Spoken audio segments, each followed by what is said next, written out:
teie maa peal lausa? Samas on märk on ülevalis. Eks ta oma karistuse sai. Ega selle, et on maksma vist, ma usun, et päris kalli. Ma te virbite praegu, jah? Ja mis teie nimi on? Ei kurtudagi see ära.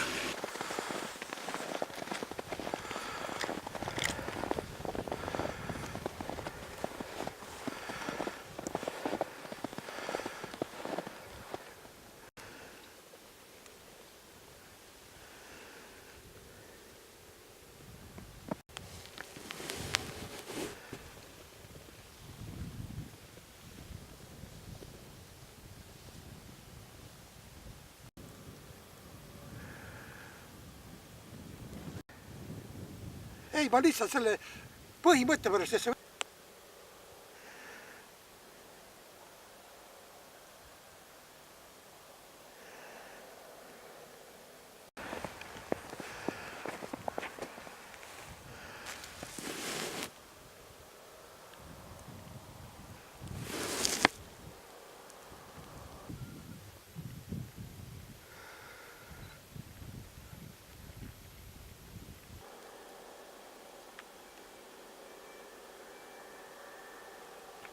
Öösel poole 1 paiku tuli siis teate, et Rohukülas on auto läbi jää vajunud.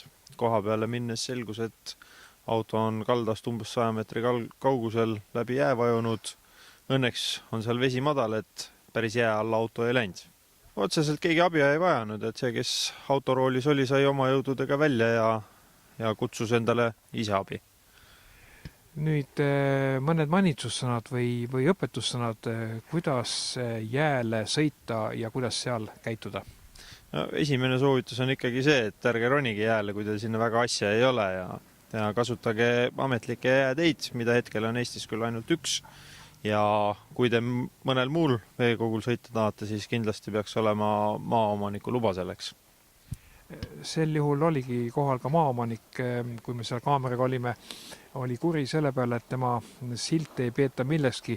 Kas seda peab autojuhi poolt vaatama, kui selline silt ees on? No seda peab kindlasti jälgima, et kui see on omavalitsuse või tee valdaja poolt paigaldatud märk, siis see kehtib täpselt samamoodi nagu kõik teised liiklusmärgid.